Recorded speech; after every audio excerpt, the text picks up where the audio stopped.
Pois é, hoje feriado e nós estamos ainda então sem um quórum completo do grupo aí todo, mas como o Tércio está nos visitando aí de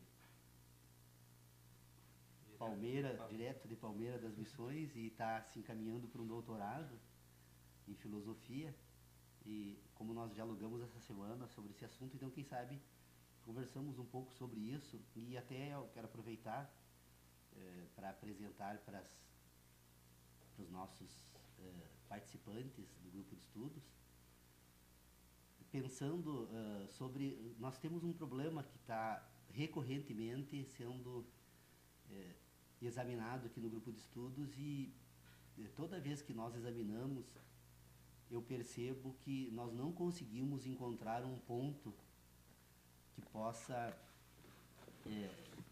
servir de ponto de partida de todos nós nessa discussão.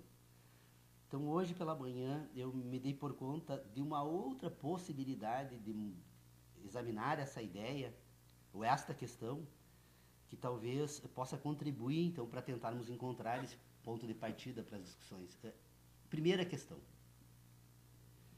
Se nós vamos tratar da teoria do conhecimento, nós temos um grande problema que precisa ser, pelo menos, apartado, compreendido, que ele efetivamente existe, que tem a seguinte origem: todos nós nos sentimos suficientemente providos da capacidade de entender as coisas, ao ponto de não imaginarmos ser possível pegar essa capacidade de entender emprestado de outro. Então, todos nós que chegamos aqui para a reunião, partimos do pressuposto que nós conseguimos entender as coisas naturalmente, e que, em princípio, todos nós já organizamos o mundo e temos, então, a capacidade de entender esse mundo que organizamos. E temos isso por suficiente. Imaginamos que o que falta a nós agora não seja a capacidade de entender, mas conhecimentos para ampliar, a partir dessa capacidade de entender, então, ampliar todo esse sistema, então, e desvendar a totalidade do mundo. Então, em princípio, todos nós iniciamos esse debate imaginando que nós temos uma carência de informações e que temos o sistema de relacionamento, que é o que nos permite, então, organizar essas informações, suficientemente bem posto, ao ponto de que todos nós, então, não precisamos emprestar essa competência para os outros, e partimos para o debate como esse ponto resolvido. Pois bem, um outro problema que nós temos para examinar aqui agora é que toda vez que nós examinamos qualquer tema, nós colocamos num lado o homem, no outro lado um bem do homem. Por que eu uso o conceito de bem? Porque ele é mais amplo do que a ideia de fenômeno. O fenômeno, o fato, a coisa, o objeto da natureza, que poderia ser colocado no lugar de bem, seria insuficiente, porque esse conceito depois também precisa ser examinado. Então, nós temos duas pontas de uma questão que precisa ser examinada: o homem e o bem. Ou o homem e a natureza, que compõem, então, um conjunto de acontecimentos que vai resultar nesse tal de bem. Bom, se o homem e esse objeto da natureza se relacionam, são as duas pontas, então, do primeiro exame que tem que ser feito. Como o homem, então, consegue se relacionar com os bens ou com os objetos da natureza, e o que são esses bens e objetos da natureza para o homem que se relaciona com ele. Esse homem, então, que se relaciona com esse objeto da natureza, ele se apresenta, então, agora para esse ambiente com um sistema de inteligência formado pelo objeto da natureza, e que agora permite ao homem se voltar para o próprio objeto que formou esse sistema de inteligência. Então, se nós imaginamos que estamos suficientemente supridos de uma competência natural, que é a capacidade de entender as coisas, essa capacidade de entender as coisas foi constituída pelas coisas. Foi as relações entre o homem, a natureza e os bens da natureza produzem agora destas relações uma espécie de organização de uma competência que esse homem possui, que é de voltar então agora para examinar esses bens da natureza e dessas relações. Bom, se é possível então falar desta divisão, nós precisamos, então, para examinar então essa relação entre homem e objetos da natureza, a primeira questão que nós precisamos colocar, tentar entender, é como esses objetos, então, produzem esse sistema de inteligência nesse homem que se volta depois para os objetos. Bom, eles produzem, então, esse sistema de inteligência porque a natureza, enquanto uma totalidade que se apresenta no universo, ela é um processo que se desenvolve em ordem no espaço. Há uma ordem universal. Todas as questões que são examinadas depois por este sistema de inteligência que nós vamos constituir, que se chama racional, ele percebe a existência desta ordem que se processa no espaço e da percepção desta ordem que se processa no espaço, das relações que esses objetos produzem neste indivíduo, né, no homem, ele vai desenvolver, então, a inteligência humana. Então, nós temos um homem que tem um sistema de inteligência que está focada num âmbito, então, que nós podemos dizer que é a inteligência racional, que é a inteligência que se dá a partir da capacidade deste indivíduo de pensar. Bom, qual é o problema, então, que nós temos para tentar resolver aqui no âmbito da filosofia? O que nós temos, então, de dificuldade que precisa, então, ser resolvida, assim, o que nós não vamos conseguir seguir adiante? As reuniões, nós estamos há 7 anos aqui no grupo de estudos, há 7 anos nós praticamente, em todos os sábados, examinamos as mesmas questões, e há 7 anos nós não encontramos ainda um ponto de partida que permita, então, fazer com que todos se dediquem a esse ponto de partida e, aos poucos, então, desenvolver um sistema que permita a todos nós utilizarmos o mesmo sistema para discutirmos, dialogarmos a respeito dessa questão. É que nós precisamos retomar exatamente esta questão. Nós precisamos, então, agora, tentar entender como funciona, como se constitui essa capacidade nossa de entender as coisas naturalmente que nós temos por resolvido. Será que essa nossa capacidade de entender as coisas que nós temos por resolvido não é o primeiro problema que nos induz depois a não resolver o problema? Quer dizer, a certeza da qual nós estamos, então, tomados, enquanto indivíduos, de que esta questão ela está resolvida, é o grande problema que nós temos para dar, então, ou estabelecer um ponto de partida que efetivamente sirva de ponto de partida para todos nós. Porque o nosso problema não é resolver todos os problemas. O nosso problema é encontrarmos todos um único ponto do qual possamos partir. E desse ponto, então, acompanhando cada evolução desse sistema, verificar até que ponto é possível construir, então, um sistema comum de inteligência que não seja apenas a minha capacidade, nem a tua capacidade, nem a capacidade da Irene, nem a capacidade individual de cada indivíduo, mas que nós possamos encontrar neste ponto de referência, então, uma capacidade que é comum a todo ser humano. Nós conseguiríamos desvendar, então, se é possível tratar dessa forma,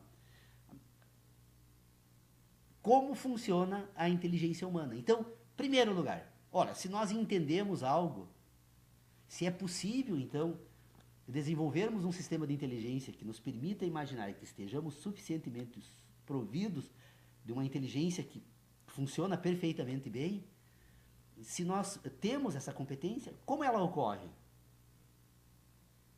Ela ocorre exatamente por um processo que relaciona novamente, agora então, um objeto e o homem.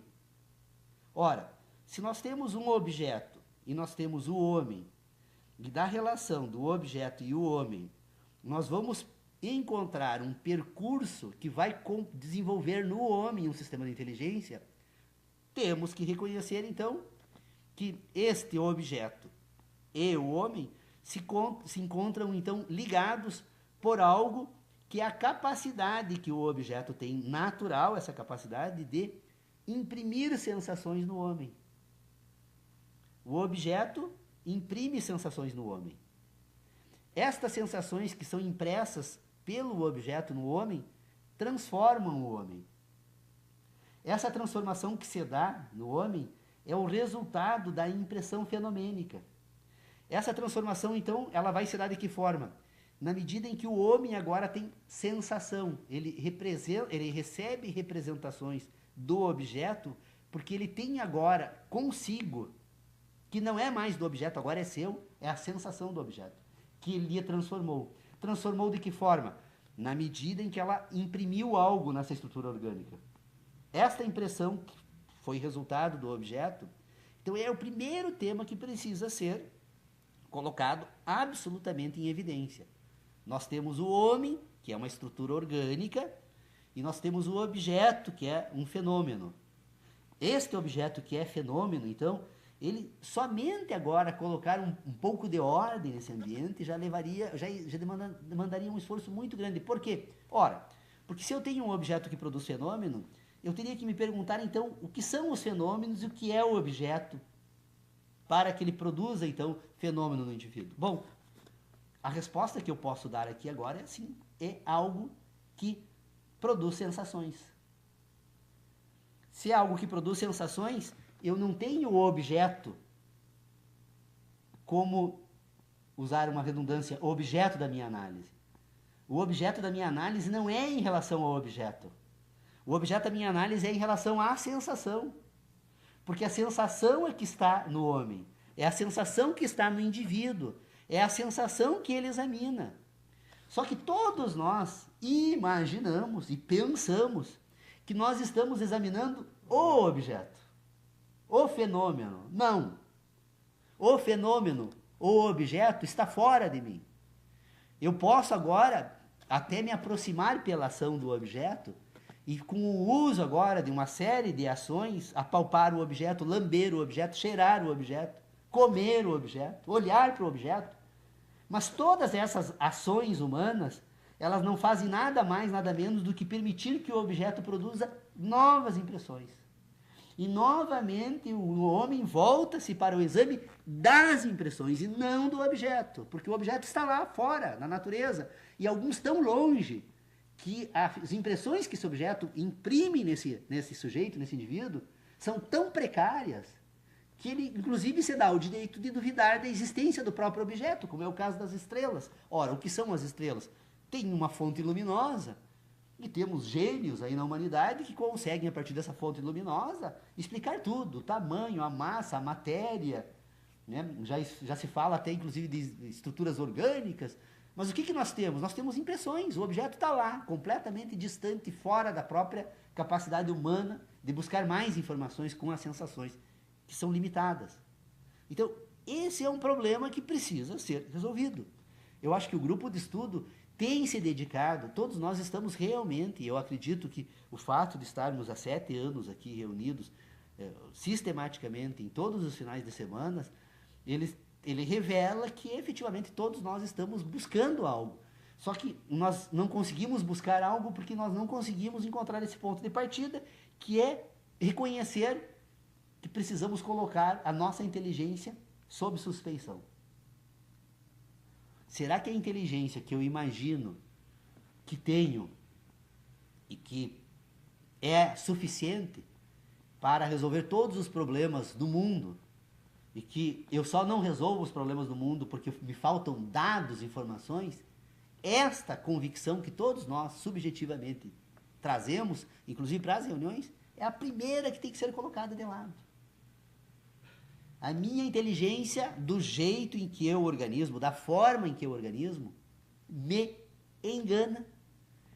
E me engana de uma forma completamente evidente, se eu me esforçar um pouco para perceber que isso efetivamente ocorre. Porque todos nós, chega aqui, já quantas vezes nas reuniões, o Dr. Pedro Osório, nosso mestre, já nos cobrou explicações, o que é um cavalo? E ele, é possível falar de um cavalo? Não, não é possível falar de um cavalo. Não é possível falar de um cavalo, de uma cadeira, de objeto algum. O que eu posso falar é das impressões que o cavalo produz em mim. O que eu posso falar é das impressões que os objetos produzem em mim. Porque o objeto em si, que se encontra na natureza e com o qual eu recebo impressões, nós estamos espacialmente em locais distintos, não temos. Nós podemos nos relacionar por um sistema de inteligência que são as nossas sensações. Ora, se são as sensações e não os objetos, ou aquilo que eu tomo, então, como objeto da ciência, ora, eu preciso, em primeiro lugar, agora, colocar esse sistema de sensações em ordem. Olha, só pondo em ordem as minhas sensações, eu tenho uma tarefa quase que hercúlea. Por quê? Bom, porque agora eu passo, então, a verificar como elas se relacionam entre si. Porque cada sensação, elas produzem representações, impressões em diferentes estruturas orgânicas do indivíduo. Então, uma impressão sonora que chega através do tímpano, ela vai produzir impressões em regiões completamente distintas do meu corpo, que sequer eu não jamais teria, e seria, obviamente, uma maluquice se eu pudesse falar do gosto do som. Porque o som opera numa estrutura orgânica. Bom, se aquele objeto que se apresenta para mim enquanto uma expressão sonora, se esse fenômeno também produzir impressões em outras estruturas orgânicas, eu já começo a relacionar, então, as minhas sensações que têm origem no som com as impressões, as sensações que têm origem em outros sentidos. Esse objeto que está produzindo essa representação sonora também agora se apresenta como uma forma visual. Então agora é uma impressão que é produzida numa estrutura orgânica diferente daquela que produziu a impressão orgânica pela audição. Então, esse sistema de inteligência passa a fazer associações. Ora, eu tenho um problema agora a tratar em relação a esse objeto. Bom, se esse objeto se apresenta por representações sonoras e visuais, eu tenho que levar em consideração um problema de natureza espacial. Porque, sob o ponto de vista daquilo que nós chamamos de ciência da natureza, ou das nossas sensações sobre os eventos da natureza, nós vamos perceber que um fenômeno ou um objeto que produz sensações numa estrutura orgânica chamada homem, quando elas têm origem na audição e na visão, elas chegam em tempos diferentes. Tanto que a impressão visual de um lenhador e a produção sonora do ato de lenhar, elas chegam para nós em tempos diferentes, ao ponto de que o machado produz o som quando ele está em cima, não quando está colidindo com o tronco. Então, nós temos, só colocar em ordem esse sistema que trabalha com as sensações humanas é uma tarefa hercúlea, mas esse problema ainda não está em pauta. O problema que está em pauta é esse, nós precisamos entender como é possível entender. Porque se eu entender como é possível entender, eu posso agora verificar como funcionam, então, como funciona o sistema que ordena esse sistema que permite entender. Então, eu tenho algo que eu chamo de objetividade. O que é a objetividade? É a natureza. O que é a natureza? Ora, é universal. É uma objetividade com uma variação tão grande de representações fenomênicas que, por mais esforçado que qualquer indivíduo seja, ele sequer tem condições de receber e ordenar todas as representações que esse universo lhe causa. Estamos aqui num universo de livros. São tantos livros que não é nenhum livro. Ele se apresenta como uma totalidade que dificilmente é possível falar dos livros em si. Porque cada livro é um livro diferente. E a quantidade de representações fenomênicas que a minha estrutura orgânica recebe é de uma variedade tão grande que eu estabeleço agora uma categoria de biblioteca. Agora, se eu for pôr em ordem a categoria de biblioteca, eu tenho uma dificuldade tão grande, porque agora na biblioteca eu preciso individualizar os livros. E se eu vou individualizar todos eles, porque eles produzem sensações em estruturas orgânicas que me permitem separar, então, agora esses livros por cor. Depois eu vou fazer uso de um sistema de inteligência que vai me permitir identificar um sistema agora gráfico, sígnico, que permite fazer comunicações através de uma linguagem própria. Então eu posso separar esses livros não apenas agora pela matéria, mas também pelo conteúdo, pelo propósito da inteligência que ele desenvolve ali. Então, são tantas as questões que são colocadas para o debate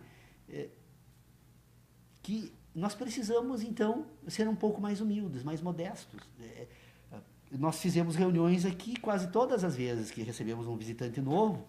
O visitante novo, ao tentar se inteirar das dificuldades que nós estamos enfrentando, ele imediatamente se oferece para resolver todos os nossos problemas.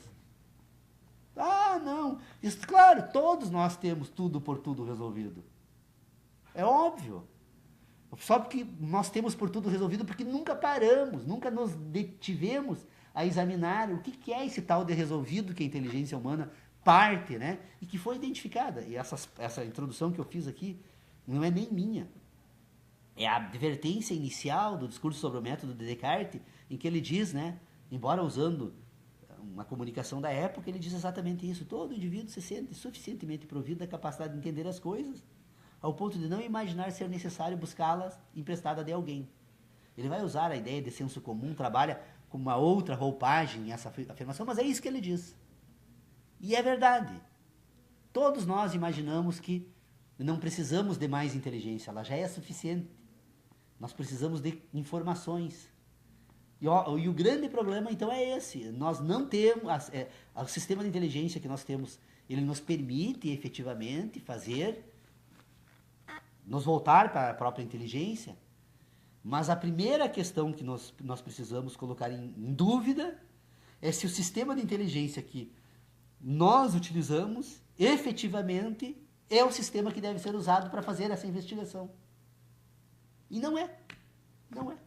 Não é por quê? Porque precisamos, então, desenvolver, através, então, da tentativa, cada vez que nós imaginarmos que isso está resolvido, vamos verificar se efetivamente as coisas se ligam, nós temos que separar esta questão, que é tentar, então, agora voltar a desenvolver, a investigar todos os processos que compõem esse sistema de inteligência, então, partindo de um outro suposto.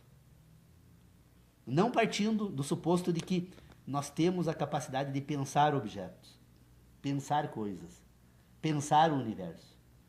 Mas partindo do suposto de que o universo que acaba interferindo na nossa inteligência e produzindo impressões, e a partir da produção de impressões, então agora formando a nossa inteligência.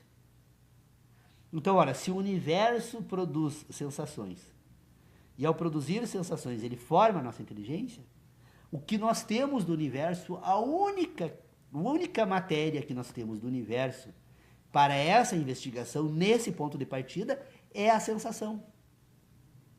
Então, se eu tenho a sensação, eu vou perceber agora que ela vai compor, nesse sistema de inteligência, um conjunto de impressões que vão compor o sistema de inteligência desse indivíduo, que vai, então, se transformar no decorrer desse processo todo, lá, ao final, nas verdades desse indivíduo. Então, eu tenho um indivíduo que tem sensações, que estas sensações produzem impressões, essas impressões transformam esse indivíduo, e eles transformam o indivíduo porque compõem as verdades do indivíduo. Impressão, sensação, verdade. Essas verdades do indivíduo agora, relacionadas entre si, elas vão compor aquilo que o indivíduo vai desenvolver a título de conhecimento da natureza. Então, o conhecimento que se produz a partir de verdades, que é resultado das sensações, tem origem numa relação entre este indivíduo e o fenômeno.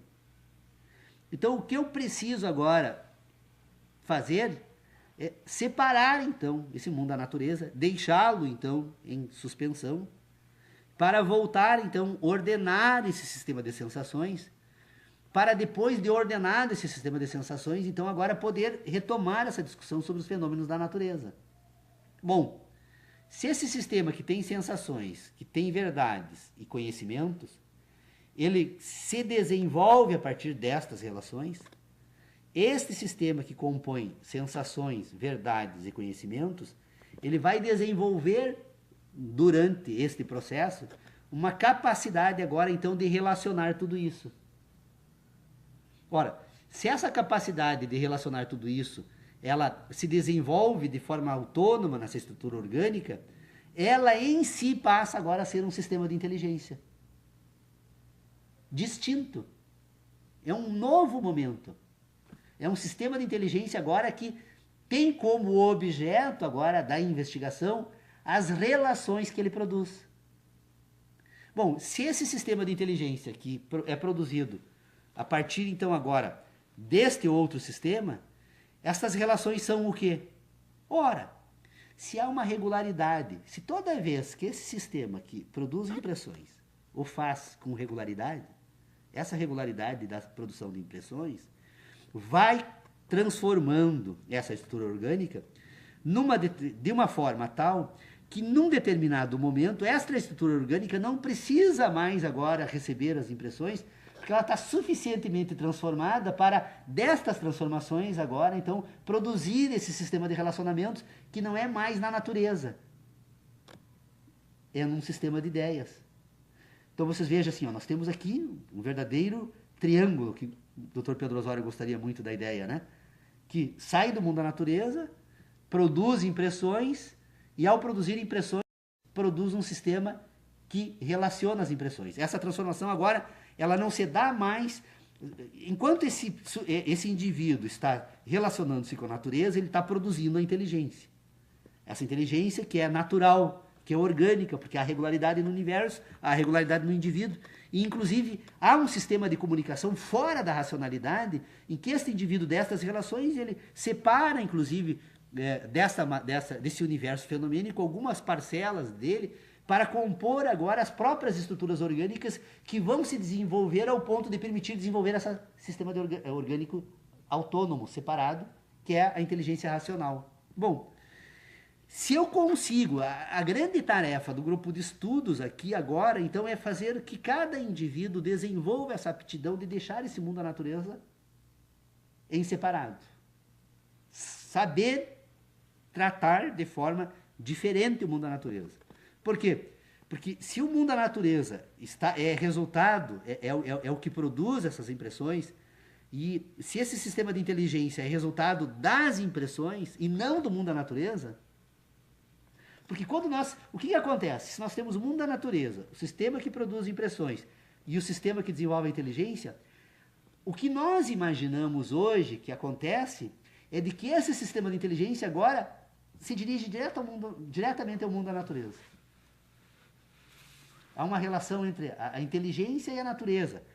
As sensações estão fora, tanto que a filosofia, a primeira coisa que um filósofo faz, que se preza, pela filosofia que nós temos hoje, a primeira coisa que ele faz, não, deixe os sentidos, as sensações, esse problema da fenomenologia, deixa isso tudo fora. O papel da filosofia agora é através da analítica, de um sistema de inteligência desenvolvido pela capacidade analítica, agora se voltar para o mundo da natureza e não para as sensações.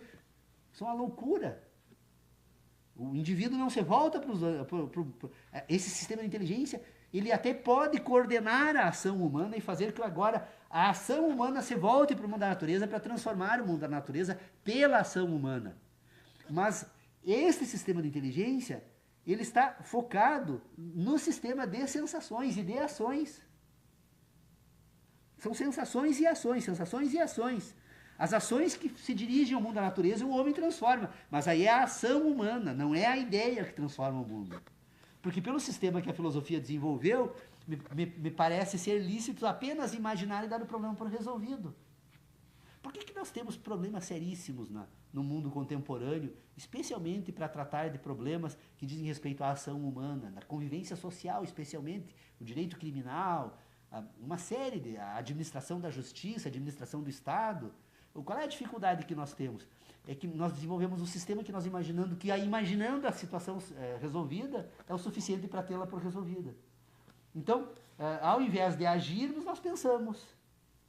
Então, todo esforço do Estado hoje, por exemplo, você volta para debater os assuntos, não para resolver os assuntos, para as ações.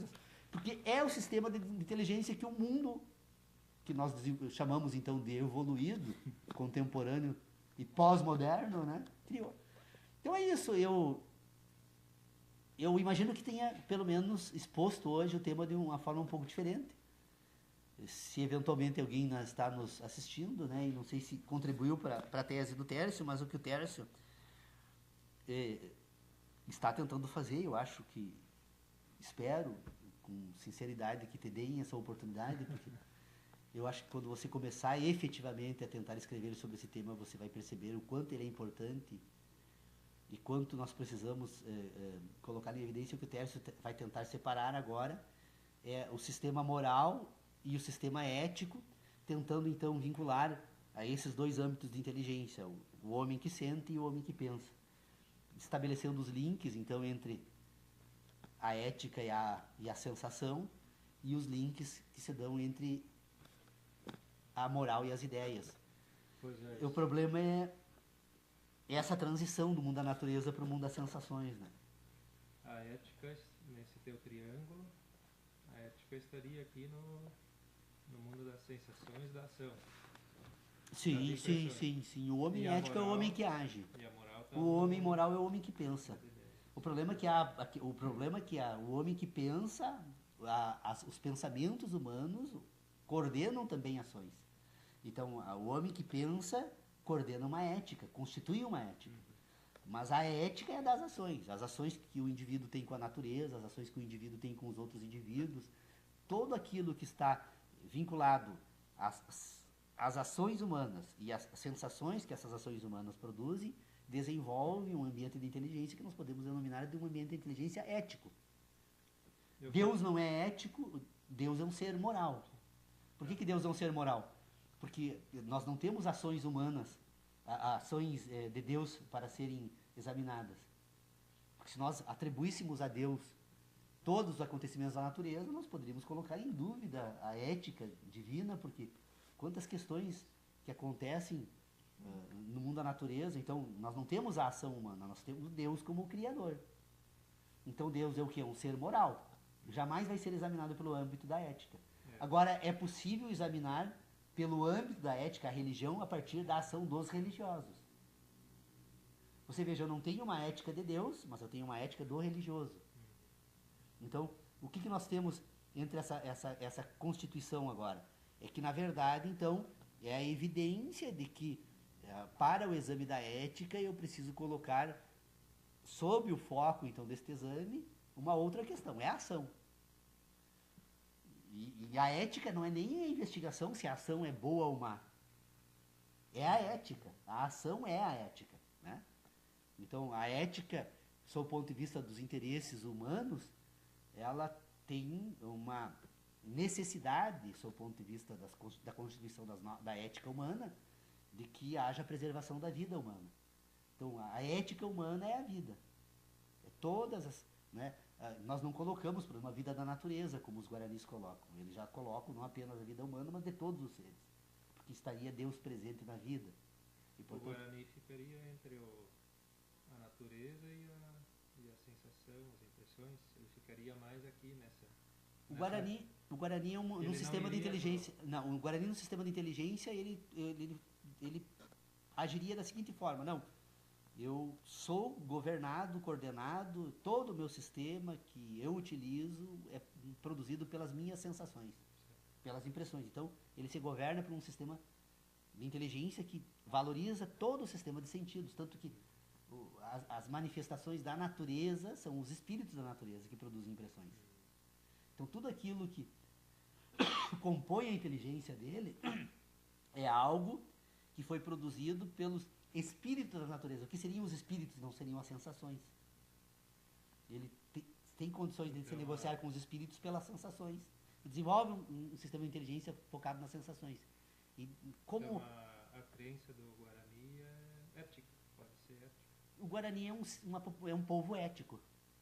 É um povo que faz um uso de um sistema de inteligência muito mais ético do que moral. Enquanto que nós temos um sistema muito mais moral do que ético. Por quê? Olha, nós utilizamos as sensações, todo conhecimento tem origem nas sensações. Isso Kant disse e encerrou esse debate.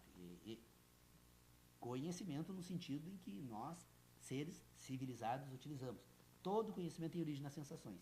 Conhecimento, sensação, verdades, né?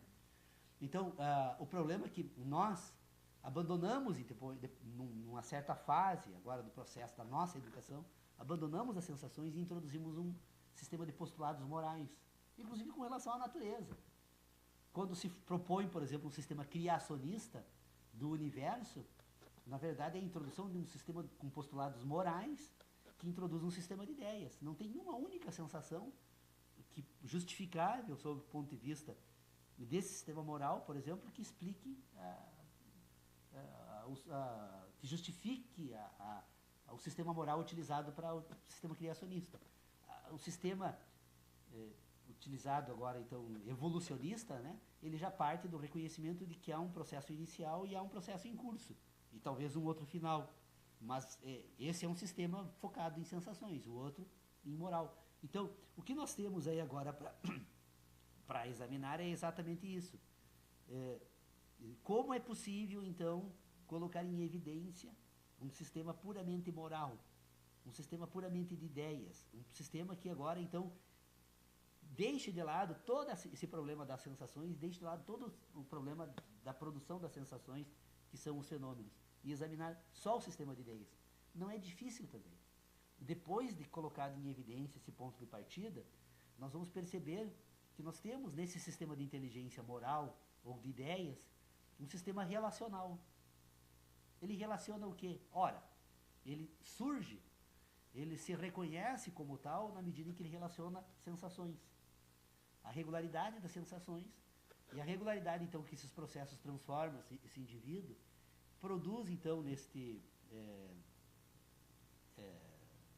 sistema de inteligência, a capacidade de relacionar. Ora, essa capacidade de relacionar relaciona o que, então? Relaciona sensações. Então, são ideias produzidas por sensações. Mas agora nós temos um problema aqui novamente. Assim como temos um problema, uma dificuldade muito grande para explicar a transição entre o fenômeno e a sensação, nós temos agora novamente uma nova dificuldade para explicar a transição entre a sensação e a ideia. Como isso é produzido? Assim como a ideia não pode pensar objetos, a ideia também não pensa a sensação. Ela relaciona a sensação. De que forma? Tentando representar no mundo das ideias uma sensação. Então, uma ideia que representa uma sensação e uma sensação que representa um fenômeno. Nós temos algo terrível. Esse ser representativo aqui, então, agora que produz, que recebe a impressão e produz a ideia, na produção desse sistema de representação aqui, que entra, então, a teoria do sistema heptanimal de inteligência. O que é o sistema heptanimal de inteligência? É o sistema que produz representação. Então, ele produz ideia. A ideia representa a sensação e a sensação representa o objeto. Então, o que nós temos agora? Primeiro, então, perceber que a ideia que representa a sensação, que é a sensação que representa o objeto, não é nem a sensação e nem o objeto, é a ideia. E essa ideia que representa a sensação, ela também agora pode tirar fora essa representação da sensação e representar a ela mesma. A ideia representa, a ideia agora tem identidade, ela já não representa mais. Quando a ideia se relaciona com outra ideia, são relações de identidade. Uma ideia é igual a outra ideia. Ora, se as ideias são iguais entre si, a produção agora da noção de quantidade que eu busco do mundo da natureza, eu percebo a diversidade do mundo da natureza, dessa diversidade é possível produzir agora um sistema de ideia relacionado com ideia. Ideia, então agora não é mais uma ideia, são 2 ideias, 3 ideias, e essa tira a palavra ideia e só usa um sistema de representação significa. Eu tenho agora a capacidade de desenvolver um sistema matemático. Ora, se o sistema matemático se representa, tem identidade entre si, eu tenho agora um desenvolvimento de um sistema que é o ponto de partida de todo o sistema que eu vou agora fazer uso para tentar fazer as minhas investigações nesse âmbito de inteligência. Ora, a grande descoberta que foi feita então por Immanuel Kant em 1783, nas primeiras 15 páginas da Crítica da Razão Pura, e que o Kant abandonou essa discussão porque não era o objetivo da filosofia, do homem, da natureza, da época.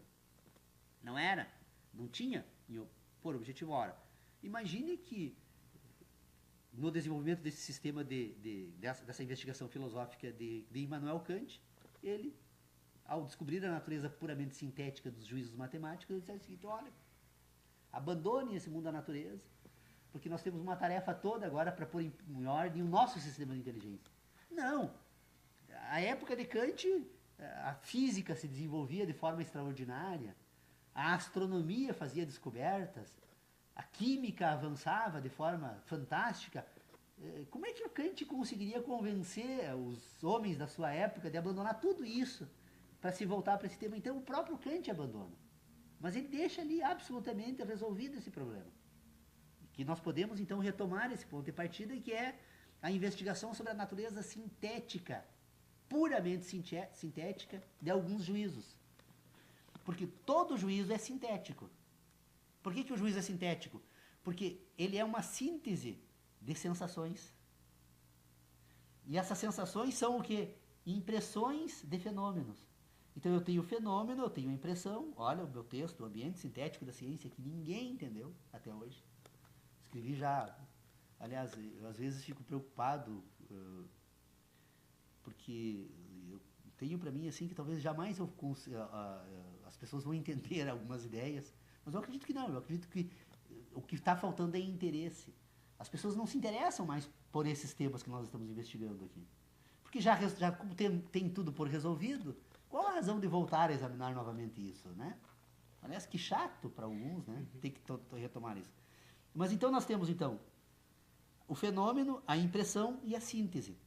A impressão, então, vai produzir juízos sintéticos. Os juízos são sintéticos porque são resultado de impressões. Estas relações entre impressões e sínteses é que vão produzir, então, os juízos sintéticos impuros. Por que eles são impuros? Porque esses juízos ainda vão buscar nas sensações matéria para a sua existência. Como eles buscam representar sensações, esses juízos são impuros. Ora, se eles são impuros, é possível falar de juízo puro? Claro, retira essa necessidade, porque os juízos, por si mesmo, conseguem produzir novos juízos. Ora, se o juízo consegue produzir novos juízos, esta aptidão não é apenas minha, é de todos os indivíduos.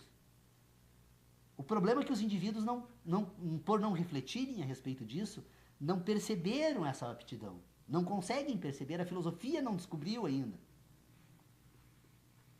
Que coube-me, né, a tarefa, então, de colocar em evidência. Eu acredito que tenha conseguido fazer essa descoberta. Eu acredito que se as pessoas efetivamente fizerem um esforço e perceberem que esse problema não está resolvido, elas vão descobrir isso. Então, nós temos uma impressão que vai sinteticamente produzir juízos, e depois nós temos juízos que produzem juízos que não dependem mais das impressões. Então, todos os indivíduos possuindo essa aptidão, nós temos um ambiente, então, na filosofia que nós podemos chamar do ambiente das certezas. Quais são as certezas na filosofia? São as ideias. Olha, por que o Descartes faz toda aquela descoberta já em 1640, imagina quantos anos, às vezes, é necessário para certas questões serem retomadas na filosofia. Ele já havia feito essa descoberta. Nós temos a capacidade de ter certezas. As certezas são juízos que se relacionam com juízos e que, portanto, desenvolvem um ambiente que, se todos os indivíduos forem refletir a respeito da matemática, todos chegarão aos mesmos resultados. A matemática é a mesma em todos os indivíduos. Bom, esses indivíduos que desenvolvem certezas, eles também desenvolvem crenças, que também se dão no mundo das ideias. Que são as crenças? Bom, as crenças agora são produzidas através das representações que esses juízos fazem das sensações, que por sua vez são impressões resultantes dos fenômenos da natureza. Então, estas ideias que se relacionam entre si a partir de representações, de sensações e de fenômenos, elas buscam agora constituir modelos, que nós vamos chamar então de ciência, que são um sistema de relacionamentos que tem propósito de representar sensações que representam fenômenos. Então nós vamos desenvolver um sistema de ciências da natureza, que não passam de um sistema de crenças. Toda a ciência da natureza é um sistema de crenças. Tanto é um sistema de crenças que a todo momento nós reformulamos a ciência da natureza. Porque aquilo que acreditávamos ser evidente e definitivo, descobrimos que não era.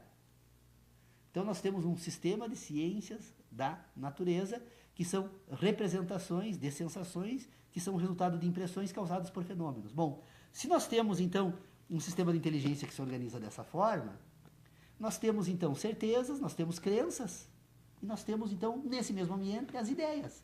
Ora, se eu tenho ideia e eu tenho sensação, e se eu posso então agora apartar um do outro para exame, porque Ora, se o homem é o que tem sensação e o homem é o que tem ideia, eu não teria como cortar esse indivíduo em duas partes para...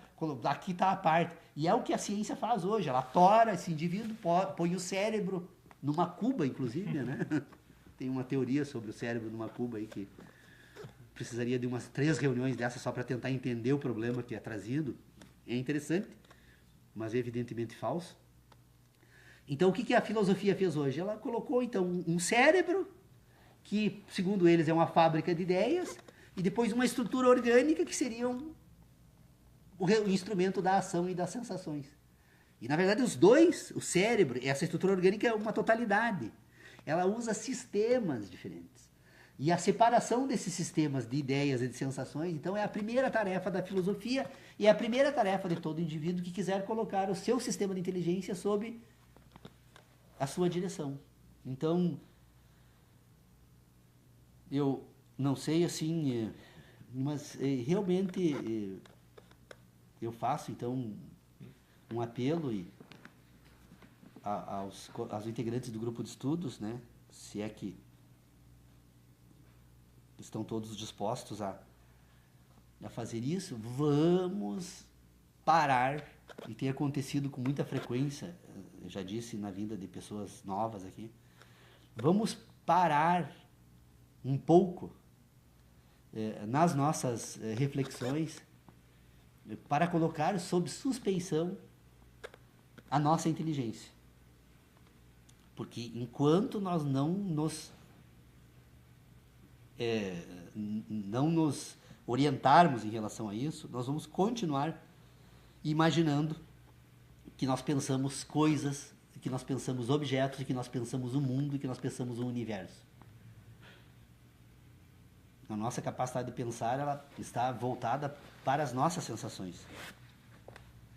E pôr em evidência isso, sem pôr em evidência isso, não é possível, porque só para examinar essa questão das sensações, das relações entre fenômeno, indivíduo e ideias, eu estou reduzindo, né? Fenômeno, impressão e síntese, esses 3 pontos que estão relacionados agora por uma cadeia de outras relações, porque, veja, só o sistema heptanimal que vai trabalhar então com essa estrutura orgânica que sente, só ali nós temos 7 sentidos para relacionar.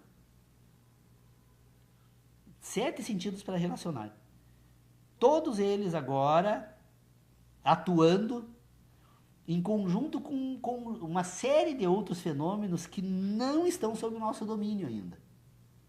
Ora, se a minha capacidade de pensar é resultado de impressões, e se essas impressões são resultado de fenômenos, se nessa cadeia agora aqui, e que vai produzir então agora esse sistema de inteligência, é possível apartar tato, olfato, gosto, audição e visão, mais a reprodução permanente dessa estrutura orgânica a partir de categorias que são desconhecidas e um sistema natural que vai fazer com que essa estrutura permanentemente se defenda e tente sobreviver organicamente, só as relações que se estabelecem entre esses, que nós colocamos em evidência, já são suficientes para nós colocar um longo período aí reorganizando as nossas ideias. Porque não tem outra forma. Eu não tenho condições de transferir a minha capacidade de entender para você. E muito menos você tem condições de fazer o contrário.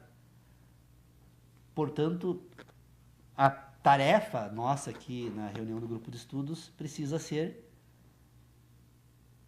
para provocar-nos uns aos outros a tentar realizar essa tarefa.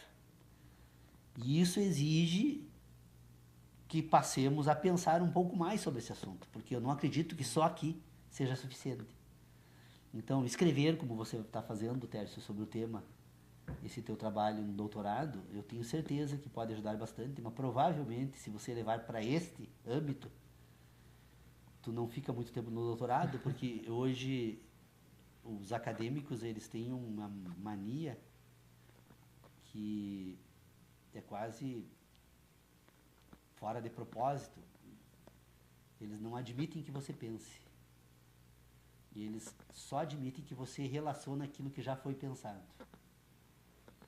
E se aquilo que você pensa tem um ponto de partida totalmente diferente, que não pode fazer uso daquilo que já foi pensado, então você não pode mais seguir adiante. Tem que abandonar o teu trabalho. Pelo menos assim comigo que tem sido feito, né?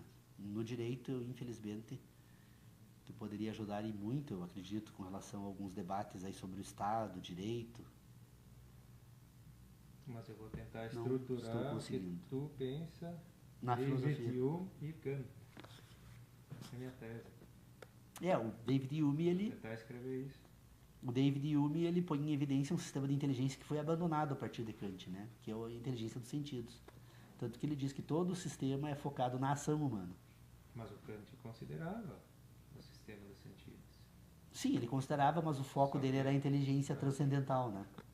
Um sistema de conteúdo espiritual objetivo. Aliás, ninguém traduziu de uma forma tão direta essa ideia como Hans Kelsen, né? Quando ele diz que o direito por no direito, porque a filosofia e o direito, talvez elas, nesta forma de se examinar, têm um ponto comum. Ele dizia o seguinte, que era um sistema de conteúdo espiritual objetivo, é uma ciência do espírito, não da natureza. Como ciência do espírito e não da natureza, então a tarefa dele é pôr em ordem o espírito. Esse é o propósito, né? E só que a filosofia analítica foi tão longe em relação a isso, em que eles imaginaram que só isso seria possível, né? E se perdeu completamente. David Hume é uma boa referência aí para dialogar o sistema dele, né, dos empiristas, com o sistema racionalista. Ele diz que no sistema dele, ele não diz que é no dele, óbvio, mas se depreende dos exames que ele fazia até então. Enquanto que no sistema que trabalha com ação, a grande tarefa da filosofia é melhorar os costumes. E, segundo ele, os racionalistas, a grande tarefa da filosofia é formar um entendimento. Enquanto um busca aprimorar, então, as sensações, o outro busca aprimorar as ideias. Viu no que deu, né? Abandonar a educação. Podemos encerrar, então, agradecendo ao amigo Tércio aí por servindo como mentalista sparring aí dessa reunião, e a Irene, mas servindo para pelo menos expor para os nossos integrantes do grupo de estudos, os que nos acompanham pela internet, essas ideias, porque eu acredito que elas podem contribuir e muito para levar os nossos estudos adiante. Outra possibilidade de examinar essa ideia, ou esta questão, que talvez possa contribuir, então, para tentarmos encontrar esse ponto de partida para as discussões. Primeira questão. Se nós vamos tratar da teoria do conhecimento, nós temos um grande problema que precisa ser, pelo menos, apartado, compreendido, que ele efetivamente existe, que tem a seguinte origem. Todos nós nos sentimos suficientemente providos da capacidade de entender as coisas, ao ponto de não imaginarmos ser possível pegar essa capacidade de entender emprestado de outro. Então, todos nós que chegamos aqui para a reunião, partimos do pressuposto que nós conseguimos entender as coisas naturalmente e que, em princípio, todos nós já organizamos o mundo e temos, então, a capacidade de entender esse mundo que organizamos. E temos isso por suficiente.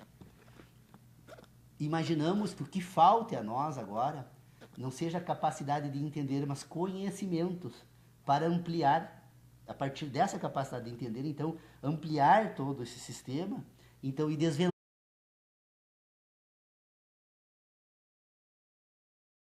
Pois é, hoje, feriado, e nós estamos ainda,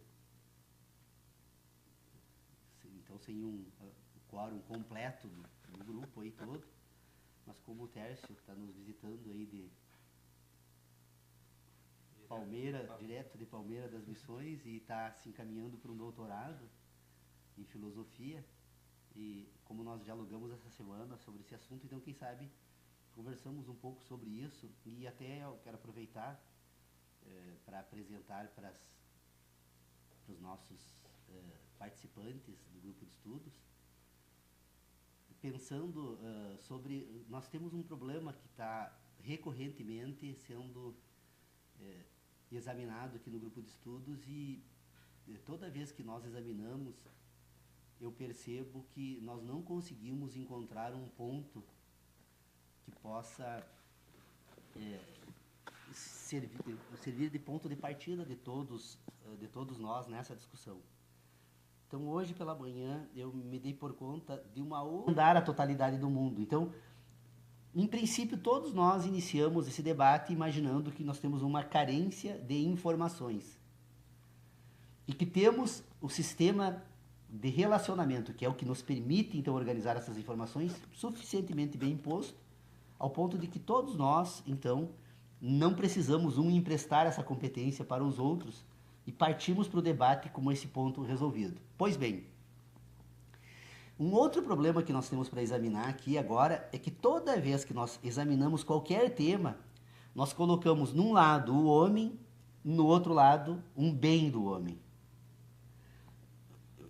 Por que eu uso o conceito de bem? Porque ele é mais amplo do que a ideia de fenômeno.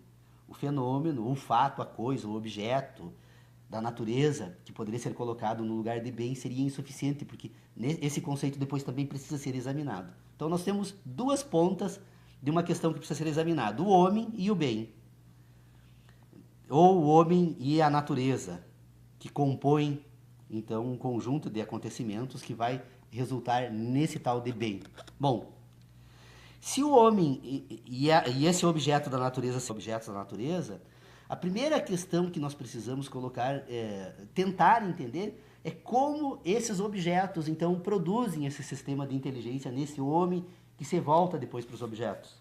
Bom, eles produzem, então, esse sistema de inteligência porque a natureza, enquanto uma totalidade que se apresenta no universo, ela é um processo que se desenvolve em ordem no espaço. Há uma ordem universal. Todas as questões que são examinadas depois por este sistema de inteligência que nós vamos constituir, que se chama racional, ele percebe a existência desta ordem que se processa no espaço e da percepção desta ordem que se processa no espaço, das relações que esses objetos produzem no homem, ele vai desenvolver, então, a inteligência humana. Então, nós temos um homem que tem um sistema de inteligência que está focada num âmbito, então, que nós podemos dizer que é a inteligência racional, que é a inteligência que se dá a partir da capacidade deste indivíduo de pensar. Bom, qual é o problema, então, que relacionam? São as duas pontas, então, do primeiro exame que tem que ser feito.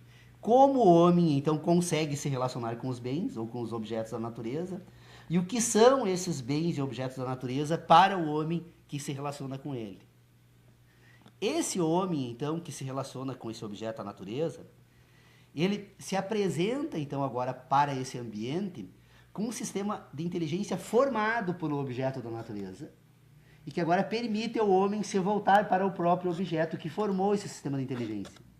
Então, se nós imaginamos que estamos suficientemente supridos de uma competência natural, que é a capacidade de entender as coisas, essa capacidade de entender as coisas foi constituída pelas coisas. As relações entre o homem e a natureza e os bens da natureza produzem agora destas relações uma espécie de organização de uma competência que esse homem possui e quer de voltar então agora para examinar esses bens da natureza e dessas relações. Bom, se é possível então falar desta divisão, nós precisamos então, para examinar então essa relação entre homem e